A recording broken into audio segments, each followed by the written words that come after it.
Então vamos falar um pouquinho do Cruzeiro agora, aproveitando que a gente está falando de modelo de jogo. Uma coisa que repercutiu muito na sua época e aí repercute até hoje, que o torcedor cruzeirense ele é muito acostumado com camisa 10. Né? Tanto que esse título agora da Série B foi o primeiro da história do Cruzeiro sem um camisa 10 de ofício. E na sua época você também, assim como o Pesolano, não utilizava, né, o camisa 10 ali de ofício, né, digamos assim, eram por causa da sua visão de jogo mesmo ou porque os jogadores que você tinha para aquela posição não atendiam o que você gostaria dentro de campo? As duas coisas, né? Assim, lógico que a minha visão de jogo é um jogo intenso, é similar ao do Pesolano, né? Assim, com uma intensidade alta, é um jogo de transições fortes, agressivo. E esse camisa 10 clássico, assim, tradicional, normalmente tem alguma dificuldade para fazer esse tipo de jogo. Mas eu tive outras experiências, como no Guarani com Crispim, Murilo Rangel, o Arthur Rezende, todos eles meias, né? Camisa 10 e que tiveram sucesso dentro do modelo de jogo, atuaram muito bem, evoluíram. O Crispim deu um salto na carreira, estava um pouco esquecido no Guarani, logo depois dessa campanha foi para o Fortaleza, o próprio Cruzeiro queria o atleta, né, a gente estava lá, enfim. Então, é do modelo de jogo também, mas é também do que você tem, né, da ferramenta que você tem para usar. Eu lembro que a gente no Cruzeiro usava um falso 9 porque precisava de jogar dessa maneira pela característica dos sobs, por exemplo, entendeu? Então, a gente vai usando de acordo também com o que tem. Mas o modelo de jogo pede jogadores, né, intensos, jogadores que fazem do coletivo um coletivo muito forte, né, que se entrega o tempo todo. E durante sua passagem no Cruzeiro, você acha que o time chegou em algum momento a atuar da forma, não digamos 100%, mas assim, muito próximo ao que você desejava? Ou ainda caminhava? Você acha que estava num processo de evolução? E, na sua opinião, se tinha a tendência que a partir dali, né, fosse melhorar?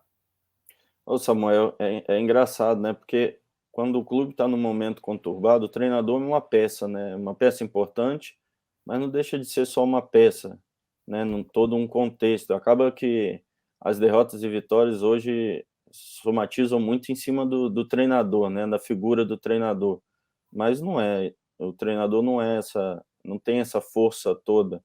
Por exemplo, no Cruzeiro eu gostaria de ter, como o Ronaldo conseguiu fazer, mudado o elenco, botado uma equipe mais jovem, uma equipe intensa, como eu te falei que eu gosto de jogar, e não houve como naquele momento, né? Não tinha como tirar alguns atletas que o Cruzeiro estava em dívida, que precisavam estar ali ainda, que não tinham como o clube liberar, pagar, também não houve vontade das pessoas que mandavam no clube fazer esse processo.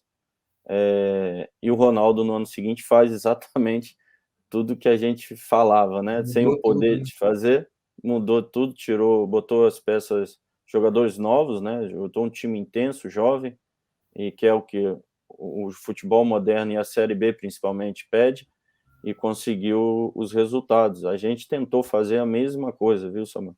E houve momentos, sim, que dentro de campo o time estava jogando muito bem, com a minha cara, como um jogo contra o Atlético que nós ganhamos, o clássico jogando de maneira agressiva, marcando no bloco alto, enfim, e ganhamos um time que foi campeão brasileiro naquele ano.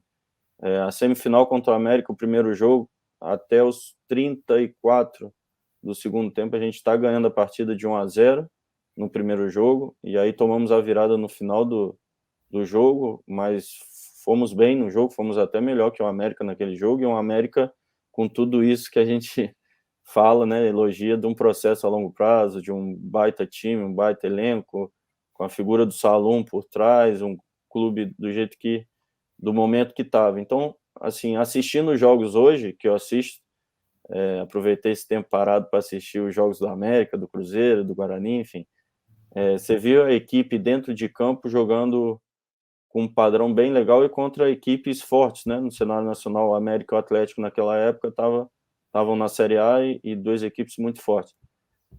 Mas a política, a questão financeira, a gestão, enfim, o contexto do clube naquele momento não era ideal, e aí atrapalha muito a cada semana, atrapalha a cada dia de treinamento, atrapalha nos resultados, atrapalha com a imprensa. a comunicação fica distorcida, parece que tudo é treinador, mas não se passam tudo que devem passar, né?